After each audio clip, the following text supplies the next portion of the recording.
Hi കൂട്ടുകാരെ, പുതിയൊരു വീഡിയോയിലേക്ക് എല്ലാവർക്കും സ്വാഗതം.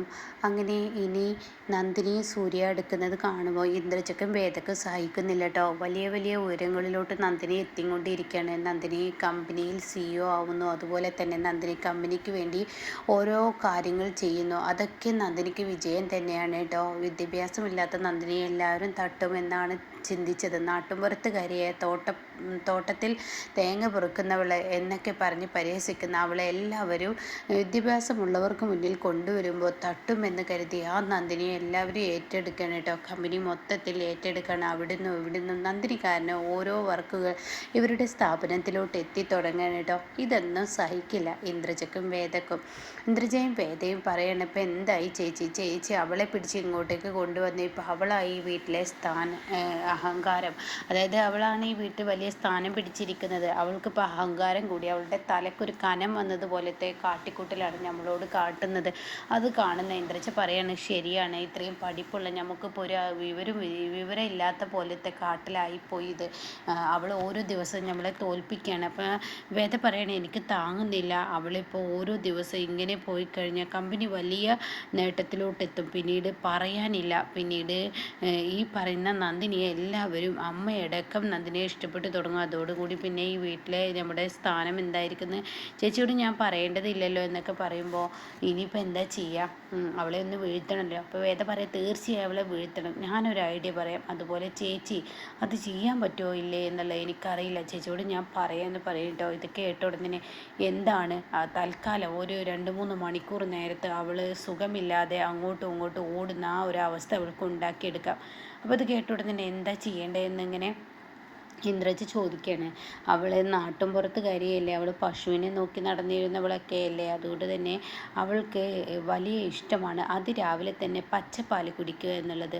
ആ ഇഷ്ടം ഞാൻ കണ്ടിട്ടുണ്ട്. അവൾ എപ്പോഴും പച്ചപ്പാൽ കുടിക്കുന്നത് നല്ലതാണെന്നും ആരോഗ്യത്തിന് അത് നല്ലതാണെന്നൊക്കെ അവൾ പറഞ്ഞത് കുടിക്കുന്നത് ഞാൻ കണ്ടിട്ടുണ്ട്. അതും ഇതും തമ്മിൽ എന്താ ബന്ധം? അതെ ചേച്ചി, ഞാൻ പറയുന്നത് കേൾക്ക്. അവൾ പച്ചപ്പാൽ കുടിക്കുമെങ്കിൽ അവൾക്ക് കുറച്ച് ദിവസത്തേക്ക് ഈ വീട്ടിൽ അവൾ ഒരു പരിസര ബോധമില്ലാതെ സംസാരിക്കുന്നതും അവളുടെ സൗണ്ടൊക്കെ മാറി ഒരുമാതിരി കോലത്തിൽ അവൾ ഇരിക്കുന്നതൊക്കെ ഞാനൊന്ന് കാണിച്ചു തരട്ടെ. അതെന്താ, എൻ്റെ കയ്യിൽ ഒരു മരുന്നുണ്ട്, അതങ്ങ് ചേർത്താൽ മതി. അതോടുകൂടി അവൾ എല്ലാവർക്കും മുന്നിൽ അവൾ പോലും അറിയാതെ അവളുടെ കൈകാലുകൾ ചലിച്ചും കൊണ്ടിരിക്കുമെന്ന് പറയണം കേട്ടോ. അപ്പം ഇത് കേൾക്കുമ്പോൾ ഇന്ദ്രജയ്ക്ക് ഒരുപാട് സന്തോഷമാണ്. അപ്പം ഇന്ദ്രജ പറയണ, ഇതെല്ലാം നടക്കും. ആ പച്ചപ്പാലിൽ എങ്ങനെയെങ്കിലും ആ ഒരു പറയുന്ന വിഷം ചേർത്തണം എന്ന് പറയട്ടെ. വിഷമല്ല, അവൾ പരിസരബോധമില്ലാതെ ഇങ്ങനെ ഓരോന്ന് ചെയ്ത് കൂട്ടുന്ന ആ ഒരു മരുന്നാണത് എന്ന് പറയട്ടോ. അപ്പോൾ ഇതേ സമയം അത് പെട്ടെന്ന് ആർക്കും കണ്ടുപിടിക്കാനും പറ്റത്തില്ല എന്നൊക്കെയാണ് പറഞ്ഞു കൊടുക്കുന്നുണ്ട് കേട്ടോ. അപ്പോൾ ഇത് കേൾക്കുമ്പോൾ ഉടനെ തന്നെ എന്താ ഞാൻ ചെയ്യേണ്ടത്, ആ പാലിൽ അത് കലർത്തണം. അതിന് പാക്കറ്റ് പാലല്ലേ, അത് പൊട്ടിച്ചിട്ട് പോലും ഉണ്ടാവില്ല, പിന്നെ ഞാൻ എങ്ങനെ കലർത്താനാണ്, നീ എന്തോന്ന് അടി പറയുന്നത്. അപ്പോൾ അത് കേട്ട ഉടനെ തന്നെ കലർത്താം, അതിനുള്ളൊരു വഴി ഞാൻ പറഞ്ഞു തരാം. എൻ്റെ അടുത്ത് സിറിഞ്ചുണ്ട്, ഞാൻ ഈ തരുന്ന മരുന്ന് ഈ പാലിൻ്റെ മുകൾ ഭാഗത്തായി വെക്കുക. അപ്പോൾ തന്നെ മുകൾ ഭാഗത്തായി സിറിഞ്ച് കൊണ്ട് ഈ പാലിനുള്ളിലോട്ട് ഈ വിഷം അങ്ങ് കലർത്തിയാൽ മതി എന്ന് പറയാൻ കേട്ടോ. അത് നല്ല ഐഡിയ ആണല്ലോ, എന്നാൽ ചേച്ചി അത് ചെയ്യുമോ? അതിനൊക്കെയുള്ള ധൈര്യം എനിക്കുണ്ടെന്ന് പറയുന്നു കേട്ടോ. അങ്ങനെ പിറ്റേ ദിവസം രാവിലെ ഉടൻ തന്നെ ഇന്ദ്രജ പാല് വന്നിട്ടുണ്ടാവും. അപ്പോൾ ഒരു പാക്കറ്റ് പാല് തന്നെയാണ് വന്നിട്ടുള്ളത്. അപ്പോൾ ആ പാലിൽ ഈ മരുന്ന് കലർത്താണ്. പിന്നീട് ഒന്നും അറിയാത്തതുപോലെ കിച്ചണിൽ വെക്കുകയാണ് കേട്ടോ. ഇതേ സമയമാണെങ്കിൽ സൂര്യ നന്ദനോട് പറഞ്ഞിട്ടുണ്ടാവും, നല്ലൊരു കോഫി ഇട്ടിട്ട് സാധാരണ മദ്യം കഴിക്കുന്ന സമയത്ത് ഇപ്പോൾ നീ എനിക്ക് തരുന്ന കോഫിയല്ലേ, അപ്പോൾ കോഫി ഇട്ട് വാ എന്ന് പറഞ്ഞിട്ട് സൂര്യ നന്ദിനിയെ താഴോട്ട് പറഞ്ഞയച്ചിട്ടുണ്ടാവും കേട്ടോ. അങ്ങനെ നന്ദിനി ഈ പാക്കറ്റ് പാൽ ഇങ്ങനെ പൊട്ടിക്കാൻ ഒരുങ്ങുകയാണ്. എന്നിട്ട് കുറച്ച് പാൽ തനിക്ക് അവിടെ വെക്കാറുണ്ട് കേട്ടോ. അങ്ങനെ നന്ദിനി ഇങ്ങനെ പൊട്ടിക്കാൻ ഒരുങ്ങുന്ന സമയത്ത് ഇപ്പുറത്ത് രാജു ആണെങ്കിൽ നല്ല ഉറക്കമായിരിക്കും, ആ കിച്ചണിൽ തന്നെ കിടന്നുറങ്ങുന്നപ്പോൾ രാജുവേട്ടനെ ഉണർത്താതെ കണ്ട് നന്ദിനി ഓരോന്ന് ചെയ്യാണ്. അപ്പം കാണാം ഈ പാക്കറ്റ് പാല് പൊട്ടിക്കുന്ന സമയത്ത് വിജയ് അങ്ങോട്ടേക്ക് വരുന്ന കേട്ടോ. വിജയ് പറയണേ, നന്ദിനി ആ പാക്കറ്റ് പാല് തൊടല്ലേ. അത് കേൾക്കുന്ന നന്ദിനി, അതെന്താ, അത് എനിക്ക് ആവശ്യമുണ്ട്, നീ വേറെ പാക്കറ്റ് പാല് പോയി വാങ്ങിക്കൊണ്ടുവാ, ഇത് എനിക്ക് ആവശ്യമുണ്ട്. അപ്പോൾ കോഫി ഉണ്ടാക്കണമെന്ന് പറഞ്ഞു, അതല്ലേ പറഞ്ഞത് നിന്നോട്, വേറൊരു പാക്കറ്റ് പാല് വാങ്ങിക്കൊണ്ടുവാ. ഇനിയിപ്പോൾ സൂര്യയോട് പറഞ്ഞാൽ മതി, സൂര്യ വാങ്ങിക്കൊണ്ടുവന്നോളൂ എന്ന് പറയുന്നു കേട്ടോ. അങ്ങനെ ഈ സമയം നന്ദിനിക്കാണെങ്കിലോ വിജയ് ചോദിക്കുന്നത് കൊണ്ട് തന്നെ അത് കൊടുക്കേണ്ടി വരികയാണ് കേട്ടോ. അങ്ങനെ നന്ദിനി അവിടെ നിന്ന് പോയി. പിന്നീട് വിജയാണെങ്കിലും രാജുവിനെ എണീപ്പിക്കുകയാണ്. അപ്പോൾ രാജു ആണെങ്കിലും ഉറക്കത്തിലാണ്, എന്തൊക്കെയോ സ്വപ്നം കാണണം, ഒരു നായ തൻ്റെ പിന്നാലെ ഓടുന്ന ഒരു സ്വപ്നമൊക്കെയാണ് കേട്ടോ. അപ്പോൾ ഈ സമയം വിജയ് രാജു ഏട്ടാ എന്ന് പറഞ്ഞ് അങ്ങ് വിളിക്കുമ്പോൾ രാജു എന്നെ കടിക്കുന്നു എന്നൊക്കെ പറഞ്ഞിട്ട് ഈ വിജയുടെ കാല് പിടിച്ച് വലിക്കുകയാണ് കേട്ടോ. അതോടുകൂടി വിജയ് രാജുവിൽ നിന്ന് രക്ഷപ്പെടാൻ ശ്രമിക്കുകയാണ്. എന്നിട്ട് പറയുന്നുണ്ട്, എന്തോന്ന് പണിയാണ് ഈ കാണിക്കുന്നത് എന്നൊക്കെ പറയുന്നുണ്ട് കേട്ടോ. ആ സമയം രാജു ഉറക്കത്തിൽ നിന്ന് ബോധത്തിലോട്ട് വരികയാണ്.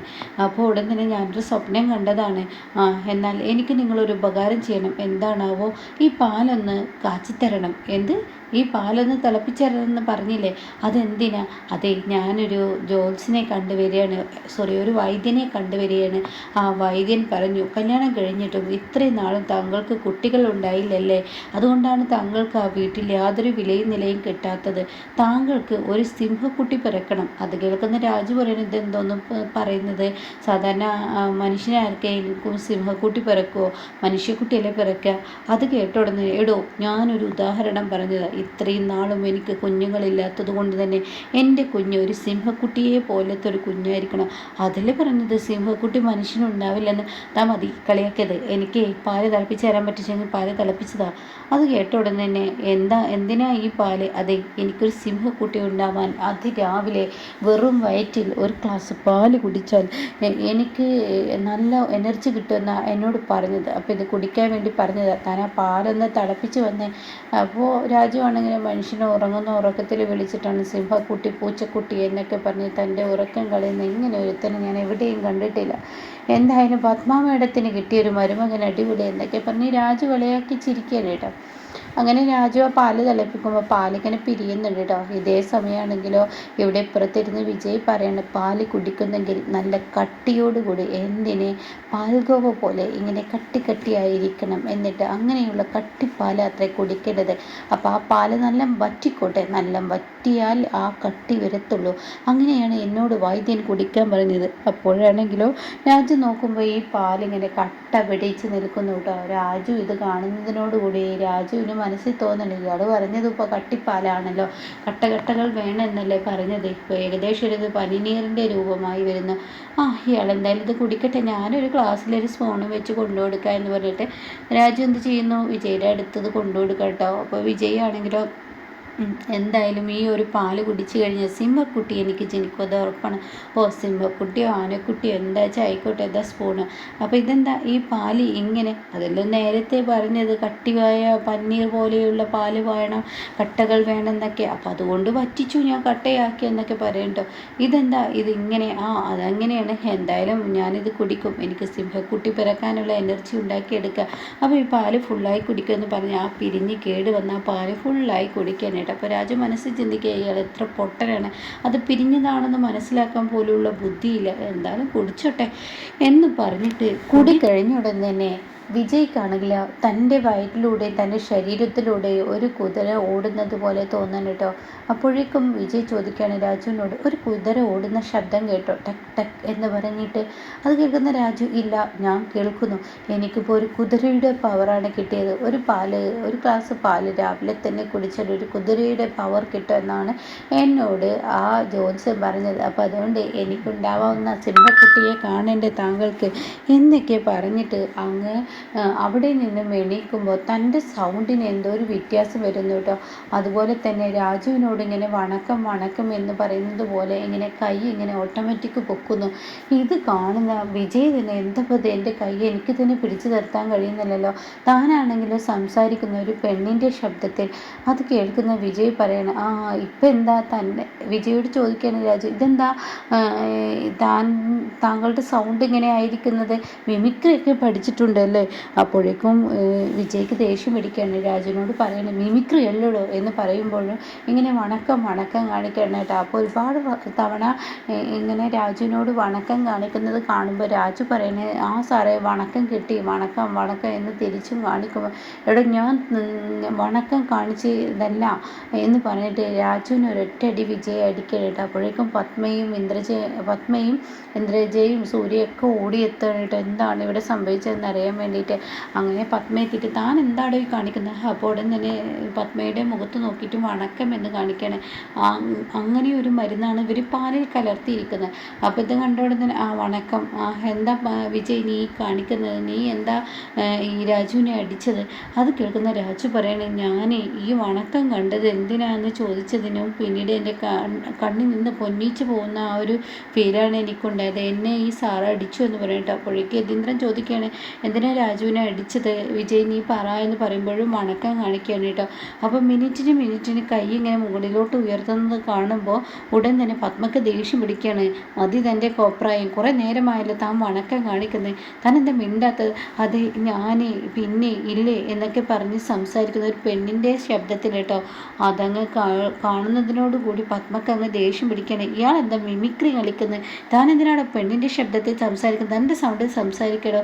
അപ്പോഴേക്കും സൂര്യ എത്തട്ടെ. അപ്പോൾ സൂര്യയോട് വണക്കം കാണിച്ചും കൊണ്ടിരിക്കുകയാണ്. അപ്പോൾ സൂര്യ വണക്കം എൻ്റെ അളിയ വണക്കം. അപ്പോഴേക്കും നന്ദിനിയോടും വണക്കം കാണിക്കും. അപ്പോൾ നന്ദിനിയും വണക്കം എന്ന് പറയണം. പക്ഷേ ഇതൊന്നും അവരോട് കാണിക്കുന്നതല്ല. ആ പാല് കുടിച്ച് ആ പാലിൽ നിന്ന് കിട്ടിയ ആ ഒരു അസുഖമാണ് കേട്ടോ. അപ്പോൾ ഈ സമയം വേദ പറയണേ, നന്ദിനിയാണ് ഈ പാല് കുടിച്ചെങ്കിൽ നന്ദിനിയാണല്ലോ ഇങ്ങനെയൊക്കെ കാണിക്കണേ, ഇതെന്താ അളിയന് പറ്റിയെന്നിങ്ങനെ വേദ ചോദിക്കുന്നുണ്ട് ഇന്ദ്രജോട്. അപ്പോൾ ഇന്ദ്രജ് പറയാം, എനിക്കൊന്നും അറിയില്ല, ഇങ്ങേർക്ക് എന്താ പറ്റിയതെന്ന് എനിക്ക് മനസ്സിലാവുന്നില്ല എന്ന് പറയുന്നു കേട്ടോ.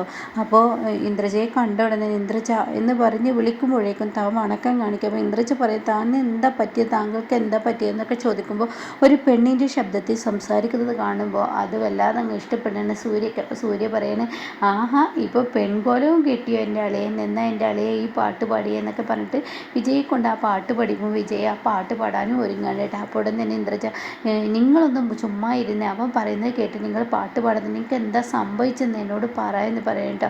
അപ്പോഴും വണക്കം ഇങ്ങനെ കൈകൊണ്ട് കാണിക്കുന്നുണ്ട്. അത് കാണുന്നതിനോട് കൂടി പത്മക്ക് ദേഷ്യം പിടിക്കുകയാണ്. ഒരു വേലക്കാരിയുടെ മുഖത്ത് നോക്കി നിൻ്റെ ഭർത്താവ് എന്തിനങ്ങനെ വണക്കം കാണിക്കുന്നത്, മര്യാദയ്ക്ക് ഇവനെ കൊണ്ടുപോകുമെന്ന് പറയാനായിട്ട്. അങ്ങനെ ഈ സമയം നന്ദിനിക്കാണെങ്കിലോ എന്തൊക്കെയോ എവിടേക്കോ പ്രശ്നങ്ങൾ നന്ദിനിക്ക് തോന്നുകയാണ്. അങ്ങനെ ഈ സമയമാണെങ്കിലോ ഇന്ദ്രജ റൂമിലോട്ട് കൊണ്ടുപോയിട്ട് ചോദിക്കണം, നിങ്ങൾക്ക് എന്താ പറ്റിയത്? അപ്പോഴും ഇങ്ങനെ കൈകൊണ്ട് വണക്കം കാണിക്കുന്നത് കാണുമ്പോൾ വേദയോട് കൈ പിടിക്കാൻ പറയണേ. എന്നിട്ട് നിങ്ങൾ മര്യാദക്ക് കാര്യം പറയുമെന്ന് പറയണേ. അങ്ങനെ ഈ പെണ്ണിൻ്റെ ശബ്ദത്തിൽ വിജയ് പറയണേ, എന്നോട് ഒരു വൈദ്യരി പറഞ്ഞു, ഇത്രയും കാലം ഈ വീട്ടിൽ എനിക്കൊരു വില കിട്ടാത്തത് ഒരു കുഞ്ഞില്ലാത്തത് കൊണ്ടാത്ര. അപ്പോൾ എനിക്കൊരു കുഞ്ഞ് ജനിക്കാൻ വേണ്ടി എന്നോട് വൈദ്യര് എന്തെങ്കിലും മരുന്ന് തന്നോ എന്ന് ചോദിക്കുകയാണ്. അപ്പോഴേക്കും എന്താ വെച്ചാൽ, മരുന്നല്ല, പാല് അതിരാവിലെ വെറും വയറ്റിൽ കുടിക്കാൻ പറഞ്ഞു. അതിന് നിങ്ങൾ എന്താ ചെയ്തത്? പാല് ഞാൻ കുടിച്ചു. രാവിലെ കിച്ചണിൽ ഇരുന്നിരുന്ന പാല് കുടിച്ചു. കിച്ചണിലിരുന്നിരുന്ന പാലോ? അതെ, നന്ദിനി അവിടെ ചൂടാക്കാൻ വെച്ചിരുന്ന ആ പാല് ഞാനെടുത്ത് കുടിച്ചു എന്ന് പറയുമ്പോൾ ഇന്ദ്രജയും വേദയും കൂടി വിജയുടെ തലക്കിട്ടടിക്കാൻ കേട്ടോ. ഇയാൾ എപ്പോൾ നന്ദിനിക്ക് പണി കൊടുക്കാൻ ഒരുങ്ങിയാലും ഇയാൾ തന്നെയാണല്ലോ ചേച്ചി വീഴുന്നത്, എന്തൊരു അളിയനാണ് ഇയാൾ, എന്തൊരു മണ്ടനാണെന്ന് പറയുമ്പോൾ, അയ്യോ നിങ്ങൾ എന്നോട് എന്താ പറയാതിരുന്നതെന്ന് പെണ്ണിൻ്റെ സൗണ്ടിൽ പറയാൻ കേട്ടോ. അപ്പോൾ ഈ സമയം ഇപ്പുറത്ത് നന്ദിനിയാണെങ്കിലോ എന്തൊക്കെയോ ഇങ്ങനെ ചിന്തിക്കുന്നുണ്ട്. അപ്പോൾ ഉടൻ തന്നെ ഇപ്പുറത്ത് സൂര്യ, ഞാൻ എന്തായാലും അളിയൻ്റെ പാട്ട് കേൾക്കട്ടെ, അളിയൻ പെണ്ണിൻ്റെ സൗണ്ടിൽ പാട് നല്ല അടിപൊളിയാണ്, ഞാൻ കേൾക്കട്ടെ എന്ന് പറയാനായിട്ട്. അതേസമയം നന്ദിനി പറയണേ, എന്തേ സൂര്യ സാറൊന്നും അവിടെ നിന്നെ, അയാൾക്ക് വേറെന്തോ പ്രശ്നമാണ്, വിജയ് സാറിന് വേറെന്തോ പ്രശ്നമുണ്ട്, അതുകൊണ്ടാണ് ആ പാട്ടൊക്കെ പാടുന്നത്, അയാൾ എന്തോ മരുന്ന് കുടിച്ചിട്ടുണ്ട് എന്ന് പറയാൻ കേട്ടോ. അപ്പോൾ ഇങ്ങനെ ഒരു എപ്പിസോഡും ഇനി ഇതിന് ശേഷം വരാനിരിക്കുന്നുണ്ട് കേട്ടോ. അപ്പോൾ അത് നന്ദിനിക്ക് കൊടുക്കാൻ വെച്ചിരുന്ന മരുന്നാണെന്നുള്ള സത്യം ഇനി വെളിയിൽ വരികയാണ് കേട്ടോ.